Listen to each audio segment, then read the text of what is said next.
힘든 하루였나요? 잠시 멈추고 하나님 말씀 안에서 숨을 고르셔도 괜찮습니다.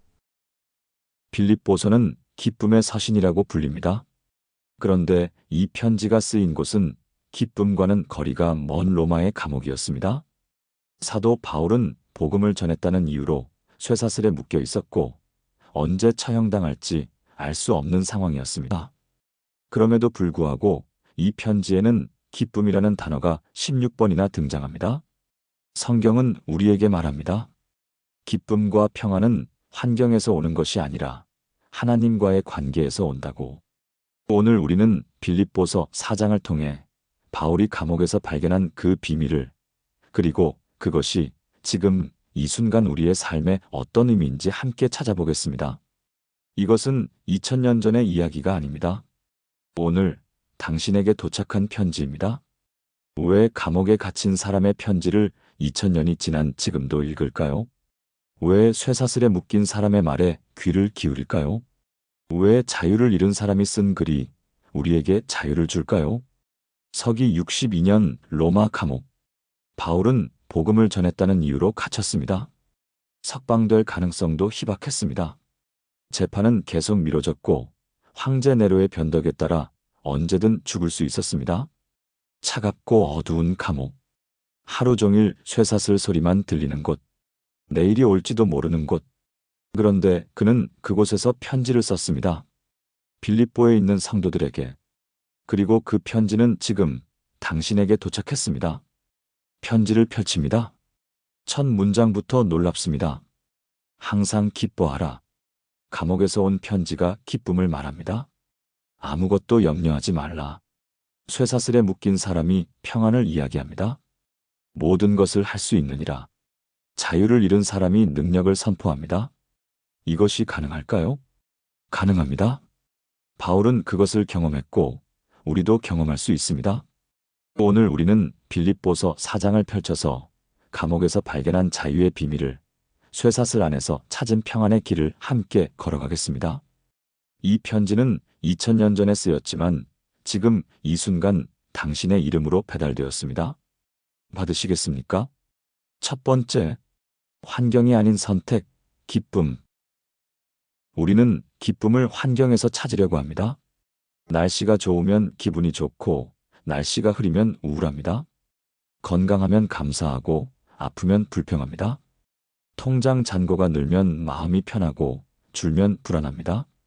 우리는 환경이 바뀌기를 기다립니다. 환경이 좋아지면 기뻐할 수 있을 거라고 생각합니다.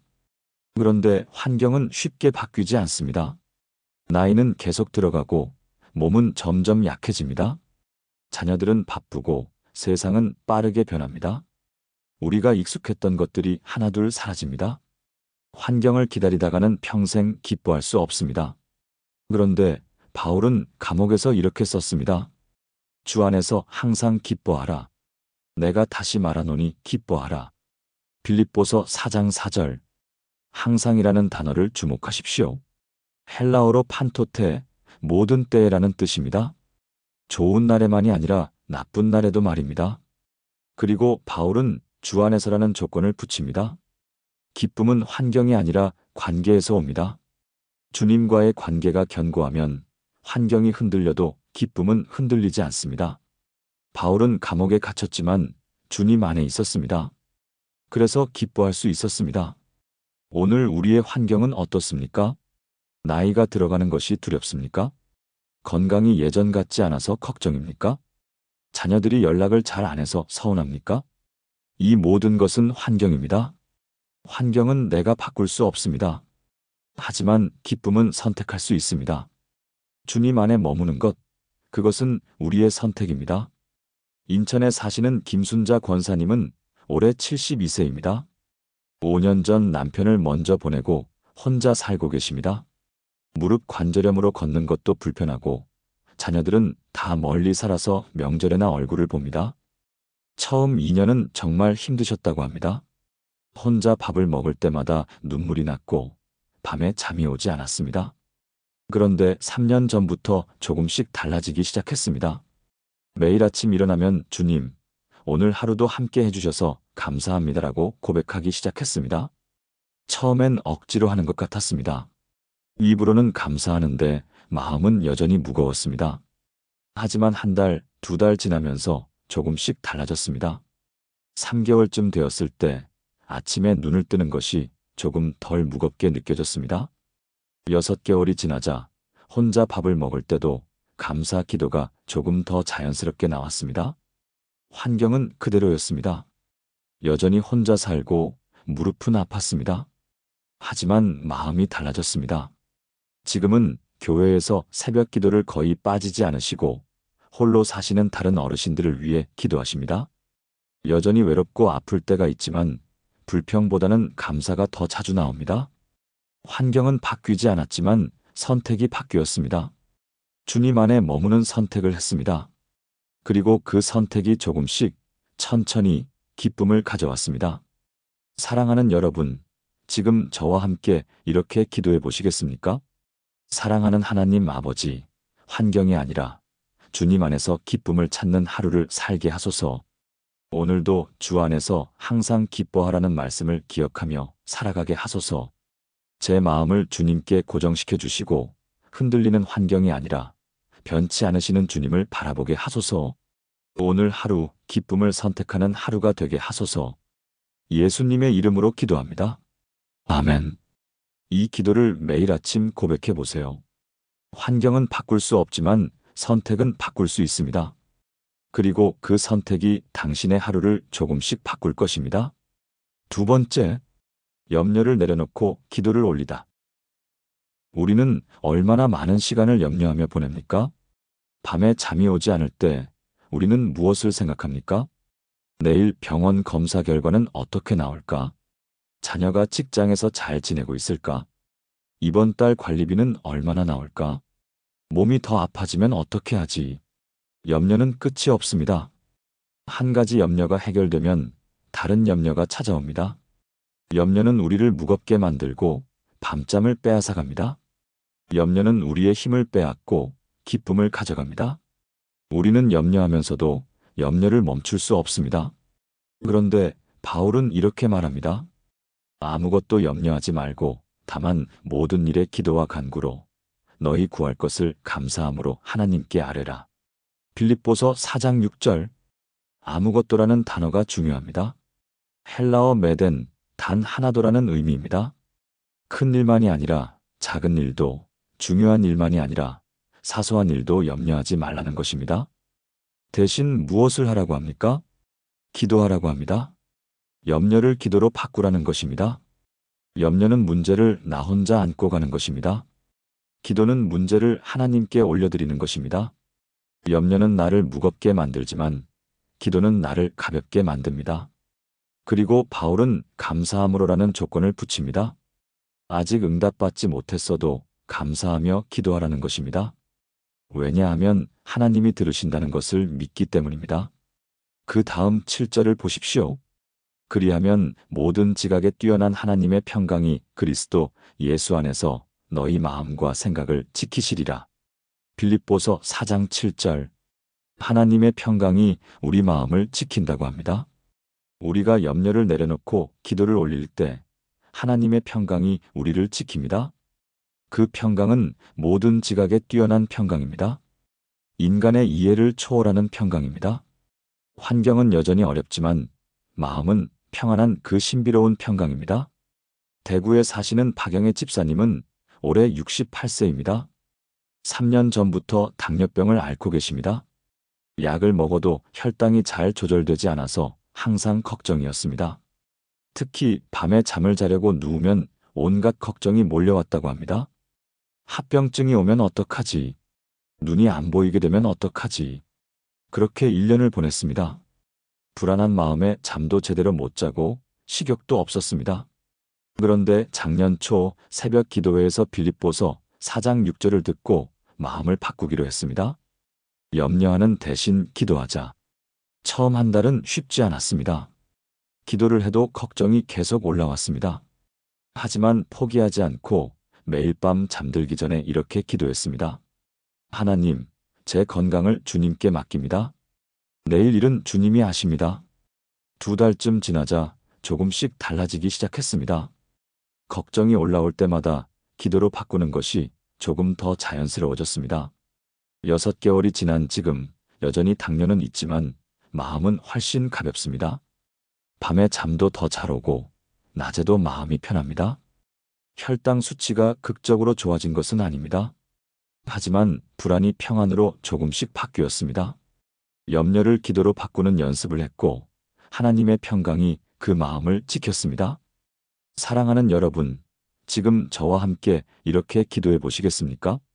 전능하신 하나님 아버지, 제가 혼자 짊어지고 있던 염려를 주님께 내려놓습니다.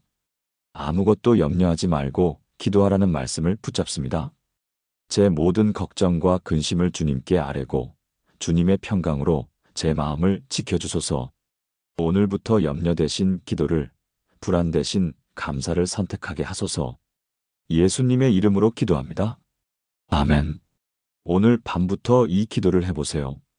염려가 올라올 때마다 그것을 기도로 바꾸십시오. 그리하면 하나님의 평강이 당신의 마음을 지킬 것입니다. 세 번째, 생각을 지키는 것이 삶을 지킨다. 우리의 생각은 어디로 향합니까? 하루 종일 우리는 무엇을 생각하며 살아갑니까? 어제 누가 한 말 때문에 마음이 상합니다. 지나간 일을 자꾸 되돌아보며 후회합니다. 아직 오지 않은 미래를 걱정하며 불안해합니다. 우리의 생각은 대부분 과거의 상처나 미래의 걱정으로 채워져 있습니다. 현재를 살지 못하고 과거와 미래 사이에서 방황합니다. 그리고 그 생각들이 우리를 무겁게 만들고 우울하게 만들고 불안하게 만듭니다. 생각이 삶을 만듭니다. 어떤 생각을 하느냐가 어떤 삶을 사느냐를 결정합니다. 바울은 이것을 알았습니다. 그래서 이렇게 말합니다. 끝으로 형제들아 무엇에든지 참되며 무엇에든지 경건하며 무엇에든지 오르며 무엇에든지 정결하며 무엇에든지 사랑받을 만하며 무엇에든지 칭찬받을 만하며 무슨 덕이 있든지 무슨 기림이 있든지 이것들을 생각하라. 빌립보서 4장 8절. 바울은 8가지 기준을 제시합니다. 참된 것, 경건한 것, 옳은 것, 정결한 것, 사랑받을 만한 것, 칭찬받을 만한 것, 덕이 있는 것, 기림이 있는 것. 이것들을 생각하라고 합니다. 생각하라는 헬라어 로기제스테는 계산하다, 고려하다는 뜻입니다. 의도적으로, 의식적으로 이런 것들을 생각하라는 것입니다. 생각은 저절로 좋아지지 않습니다. 의도적으로 방향을 바꿔야 합니다. 부정적인 생각이 올라올 때 의식적으로 다른 생각으로 바꿔야 합니다. 과거의 상처가 떠오를 때 의도적으로 감사한 일을 떠올려야 합니다. 미래의 걱정이 밀려올 때 의식적으로 하나님의 신실하심을 기억해야 합니다. 이것이 생각을 지키는 것입니다. 그리고 생각을 지키는 것이 삶을 지키는 것입니다. 서울에 사시는 이정숙 권사님은 올해 71세입니다. 몇 년 전 큰 수술을 받으신 후 건강에 대한 걱정이 많았습니다. 특히 혼자 집에 있을 때면 자꾸 나쁜 생각이 올라왔다고 합니다. 재발하면 어떡하지? 또 수술해야 하면 어떡하지? 그런 생각을 하다 보면 하루가 우울하게 지나갔습니다. 2년 전 목사님께서 빌립보서 4장 8절을 설교하셨습니다. 그날 이후 이정숙 권사님은 한 가지를 실천하기로 했습니다. 부정적인 생각이 올라올 때마다 감사한 일 3가지를 떠올리는 것입니다. 처음엔 쉽지 않았습니다. 걱정이 워낙 강해서 감사를 떠올리는 것이 억지스럽게 느껴졌습니다. 하지만 1달, 2달 계속하면서 조금씩 달라졌습니다. 오늘도 숨 쉬게 하심, 오늘 아침 햇빛, 따뜻한 물로 씻을 수 있음 같은 작은 것들이 보이기 시작했습니다. 6개월쯤 되자 부정적인 생각이 올라오는 빈도가 줄어들었습니다. 1년이 지난 지금은 아침에 일어나면 가장 먼저 감사한 일 3가지를 떠올립니다. 건강이 완전히 회복된 것은 아닙니다. 여전히 정기검진을 받아야 하고 약도 먹어야 합니다. 하지만 하루가 달라졌습니다. 걱정으로 시작하던 하루가 감사로 시작하는 하루로 바뀌었습니다. 생각을 지키니 삶이 지켜졌습니다. 사랑하는 여러분, 지금 저와 함께 이렇게 기도해 보시겠습니까? 사랑하는 하나님 아버지, 제 생각을 주님께 드립니다. 부정적이고 어두운 생각이 아니라 참되고 경건하고 옳은 것들을 생각하게 하소서. 과거의 상처와 미래의 걱정이 아니라 오늘 주신 은혜와 감사를 생각하게 하소서. 제 생각을 지켜주시고 그것을 통해 제 삶을 지켜주소서. 예수님의 이름으로 기도합니다. 아멘. 오늘부터 생각을 지키는 연습을 시작하십시오. 부정적인 생각이 올라올 때마다 감사한 일 3가지를 떠올리십시오. 그리하면 당신의 하루가 조금씩 달라질 것입니다. 4번째, 어떤 처지에서든 자족하는 비밀. 우리는 무엇이 있어야 만족합니까? 더 나은 건강, 더 많은 돈, 더 좋은 환경. 우리는 항상 더를 원합니다. 지금보다 더 좋아지면 만족할 수 있을 거라고 생각합니다. 하지만 더는 끝이 없습니다. 하나를 얻으면 또 다른 것이 필요해집니다. 만족은 자꾸 미뤄지고 우리는 늘 부족함을 느낍니다. 그런데 바울은 감옥에서 이렇게 말합니다. 내가 궁핍함으로 말하는 것이 아니니라. 어떠한 형편에든지 나는 자족하기를 배웠노라. 빌립보서 4장 11절. 자족이라는 단어를 주목하십시오.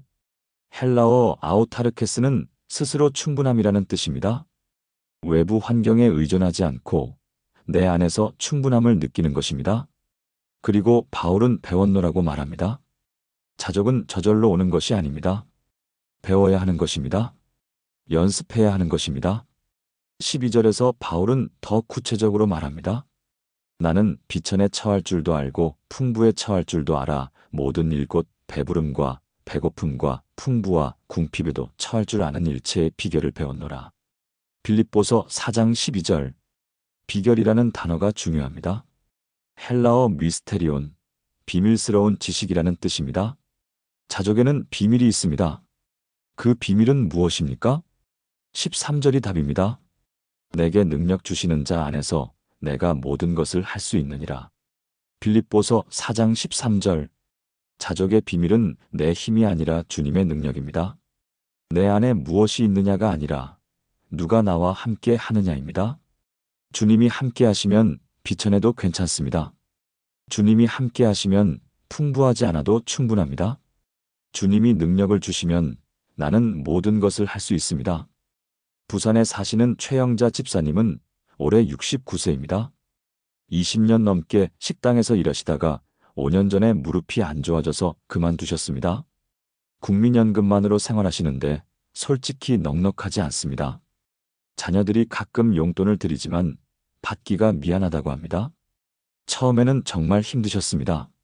물건 가격을 볼 때마다 한숨이 나오고 친구들이 식사하자고 하면 부담스러웠습니다. 좀 더 일할 걸, 돈을 더 모아둘 걸, 후회와 걱정이 많았습니다. 그런데 3년 전 어느 날 새벽 기도 중에 빌립보서 4장 11절을 읽었습니다. 어떠한 형편에든지 나는 자족하기를 배웠노라. 그날 결심했습니다. 나도 자족을 배우자. 처음에는 구체적으로 무엇을 해야 할지 몰랐습니다. 하지만 한 가지부터 시작했습니다. 매일 저녁, 오늘 하루 감사한 일 5가지를 노트에 적는 것입니다. 처음 한 달은 억지로 쓰는 것 같았습니다. 오늘 버스를 잘 탔다. 날씨가 따뜻했다 같은 사소한 것들밖에 떠오르지 않았습니다. 하지만 3개월쯤 지나자 감사할 일들이 더 잘 보이기 시작했습니다. 6개월이 지나자 돈이 없어도 할 수 있는 일들이 많다는 것을 깨달았습니다. 이웃과 인사하는 것, 교회에서 청소하는 것, 혼자 사는 친구에게 전화하는 것. 1년이 지난 지금 통장 잔고는 여전히 적지만 마음은 훨씬 풍요롭습니다. 친구들과 식사할 때도 나는 물만 마실 게가 아니라 우리 집에서 내가 된장찌개 끓여줄게라고 말할 수 있게 되었습니다. 돈은 없어도 손은 있고 마음은 있습니다. 환경은 바뀌지 않았지만 자족을 배웠습니다. 그리고 그것이 충분합니다. 사랑하는 여러분, 지금 저와 함께 이렇게 기도해 보시겠습니까? 전능하신 하나님 아버지, 어떠한 형편에든지 자족하기를 배우게 하소서. 더 많은 것을 구하기보다 지금 주신 것에 감사하게 하소서. 내게 능력 주시는 주님 안에서 모든 것을 할 수 있음을 믿게 하소서. 부족함이 아니라 충분함을, 불평이 아니라 감사를 선택하게 하소서. 예수님의 이름으로 기도합니다. 아멘. 오늘부터 자족을 연습하십시오. 더 많은 것을 원하는 마음보다 지금 있는 것에 감사하는 마음을 키우십시오. 그리하면 당신은 어떤 형편에서도 자족할 수 있을 것입니다. 5번째, 나눔이 만드는 기적. 바울은 빌립보 교회로부터 선물을 받았습니다. 감옥에 갇힌 바울을 위해 빌립보 성도들이 헌금을 모아 보냈습니다. 당시 빌립보는 부유한 도시가 아니었습니다. 성도들 대부분이 가난했습니다. 하지만 그들은 자신들의 것을 나눴습니다. 바울은 그들의 선물에 대해 이렇게 말합니다. 내가 선물을 구함이 아니요 오직 너희에게 유익하도록 과실이 번성하기를 구함이라. 빌립보서 4장 17절. 바울은 선물 자체보다 그들의 나눔이 가져올 유익을 생각했습니다. 나눔은 받는 사람만 복을 받는 것이 아닙니다. 주는 사람도 복을 받습니다. 나눔은 한쪽으로 흐르는 것이 아니라 양쪽으로 흐르는 것입니다. 18절에서 바울은 이렇게 말합니다. 내게는 모든 것이 있고 또 풍부한지라. 에바브로디도 편에 너희가 준 것을 받음으로 내가 풍족하니 이는 받으실 만한 향기로운 재물이요 하나님을 기쁘시게 한 것이라. 빌립보서 4장 18절. 빌립보 성도들의 헌금은 단순한 돈이 아니었습니다. 그것은 향기로운 재물이었고 하나님을 기쁘시게 한 것이었습니다. 나눔은 사람과 사람 사이의 거래가 아닙니다. 나눔은 하나님께 드리는 예배입니다. 우리가 나눌 때 하나님이 기뻐하십니다. 우리가 내어놓을 때 하나님이 채우십니다. 19절이 그것을 약속합니다. 나의 하나님이 그리스도 예수 안에서 영광 가운데 그 풍성한 대로 너희 모든 쓸 것을 채우시리라. 빌립보서 4장 19절. 이것이 나눔의 원리입니다. 우리가 나누면 하나님이 채우십니다. 우리가 내어놓으면 하나님이 공급하십니다. 우리가 주면 하나님이 주십니다. 광주에 사시는 정미경 권사님은 올해 70세입니다. 남편과 함께 작은 슈퍼마켓을 운영하시다가 5년 전에 은퇴하셨습니다. 경제적으로 넉넉하지는 않지만 매달 10만 원씩 교회에 헌금하고 계십니다. 사실 처음에는 망설였다고 합니다. 우리도 형편이 빠듯한데 헌금을 계속해야 할까? 하지만 남편과 상의한 끝에 결정했습니다. 적은 액수라도 계속 드리자. 하나님이 기뻐하실 것이다. 그렇게 3년을 드렸습니다. 그러던 어느 날 교회에서 독거노인을 위한 반찬 봉사를 시작했습니다. 정미경 권사님은 자원봉사로 참여했습니다. 매주 수요일 반찬을 만들어서 혼자 사시는 어르신들 댁에 배달했습니다. 처음에는 그저 봉사하는 마음으로 시작했습니다. 하지만 6개월쯤 지나자 이상한 일이 일어났습니다. 주는 것이 받는 것보다 더 기쁘다는 것을 경험했습니다. 반찬을 받으시는 어르신들이 고맙습니다라고 할 때마다 마음이 따뜻해졌습니다. 그리고 1년이 지나자 더 놀라운 일이 일어났습니다. 자녀들이 예전보다 더 자주 연락하고 더 많이 방문하기 시작했습니다. 특히 아들이 어머니, 이번 달 생활비 좀 보태드릴게요라며 용돈을 보내왔습니다. 금액은 크지 않았지만 마음이 기뻤습니다. 자녀들이 부모를 걱정하고 챙기는 것, 그것이 가장 큰 복이었습니다. 하나님은 정미경 권사님이 낸 것보다 더 풍성하게 채워주셨습니다. 돈으로만이 아니라 기쁨으로, 관계로, 감사로 채워주셨습니다. 사랑하는 여러분, 지금 저와 함께 이렇게 기도해 보시겠습니까? 사랑하는 하나님 아버지, 나눔의 복을 경험하게 하소서. 제가 가진 것을 움켜쥐기보다 기쁨으로 나누게 하소서. 나의 하나님이 그리스도 예수 안에서 나의 모든 쓸 것을 채우실 줄 믿습니다. 주는 것이 받는 것보다 복되다는 말씀을 경험하게 하소서. 예수님의 이름으로 기도합니다. 아멘. 오늘부터 작은 것이라도 나누는 연습을 시작하십시오. 돈이 아니어도 괜찮습니다. 미소, 인사, 전화 한 통, 기도 한 번이라도 좋습니다. 나누십시오. 그리하면 하나님이 채우실 것입니다. 지금까지 나눈 5가지 말씀을 하나의 기도로 드리겠습니다. 함께 기도하시겠습니까?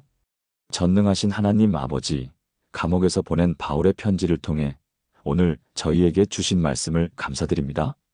환경이 아니라 주 안에서 항상 기뻐하는 것을, 염려를 내려놓고 기도를 올리는 것을, 생각을 지키는 것이 삶을 지키는 것임을, 어떤 처지에서든 자족하는 비밀을, 그리고 나눔이 만드는 기적을 배우게 하심을 감사합니다. 저는 고백합니다. 주 안에서 항상 기뻐하겠습니다. 아무것도 염려하지 않고 모든 것을 기도로 아뢰겠습니다. 참되고 경건하고 옳은 것들을 생각하겠습니다. 어떠한 형편에든지 자족하기를 배우겠습니다. 그리고 나눔의 복을 경험하겠습니다. 오늘부터 저와 제 가족이 이 5가지 말씀을 붙잡고 살아가게 하소서. 이 말씀이 우리 삶의 반석이 되게 하시고 우리의 매일을 인도하는 빛이 되게 하소서. 환경이 흔들려도 주 안에서 기쁨을 잃지 않게 하시고 염려가 밀려와도 기도로 이기게 하소서. 생각을 지키는 것을 배우게 하시고 자족의 비밀을 날마다 경험하게 하소서. 그리고 나누는 복 주는 기쁨을 누리게 하소서. 내게 능력 주시는 주님 안에서 모든 것을 할 수 있음을 믿습니다. 나의 하나님이 그리스도 예수 안에서 영광 가운데 그 풍성한 대로 우리의 모든 쓸 것을 채우실 줄 믿습니다. 이 모든 것이 주님의 약속이심을 믿고 신뢰하며 의지합니다. 살아계신 예수 그리스도의 이름으로 기도합니다. 아멘. 사랑하는 여러분, 오늘 우리는 2000년 전 감옥에서 보낸 편지를 함께 읽었습니다. 바울이 쇠사슬에 묶여 있으면서도 발견한 5가지 비밀을 나눴습니다. 첫째, 기쁨은 환경이 아니라 선택입니다. 주 안에서 항상 기뻐하는 것, 그것은 우리가 선택할 수 있습니다. 둘째, 염려를 내려놓고 기도를 올리십시오. 아무것도 염려하지 말고 모든 것을 기도로 아뢰십시오. 그리하면 하나님의 평강이 여러분의 마음을 지킬 것입니다. 셋째, 생각을 지키는 것이 삶을 지킵니다. 참되고 경건하고 옳은 것들을 생각하십시오. 그리하면 여러분의 하루가 달라질 것입니다. 넷째, 어떤 처지에서든 자족하는 비밀을 배우십시오. 내게 능력 주시는 주님 안에서 모든 것을 할 수 있습니다. 다섯째, 나눔이 만드는 기적을 경험하십시오. 주는 것이 받는 것보다 복됩니다. 이 5가지는 단순한 지식이 아닙니다. 바울이 감옥에서 실제로 경험한 것들입니다. 그리고 여러분도 경험할 수 있습니다. 오늘부터 시작하십시오. 아침에 일어나면 주 안에서 기뻐하기를 선택하십시오. 염려가 올라오면 그것을 기도로 바꾸십시오. 부정적인 생각이 밀려오면 감사한 일을 떠올리십시오. 부족함을 느낄 때 지금 있는 것에 감사하십시오. 그리고 작은 것이라도 나누십시오. 이 편지는 2000년 전에 쓰였지만 오늘 당신에게 배달되었습니다. 받으셨습니까? 그렇다면 이제 실천할 차례입니다. 오늘 이 영상이 도움이 되셨다면 좋아요 버튼을 눌러주세요. 그리고 댓글로 여러분의 생각을 나눠주세요. 구독과 알림 설정도 부탁드립니다. 다음 영상에서 또 만나 뵙겠습니다. 하나님의 평강이 여러분의 마음과 생각을 지키시길 기도합니다. 샬롬. 오늘의 성경 한 구절 묵상입니다. 아침 저녁으로 바람이 차가워지는 계절입니다.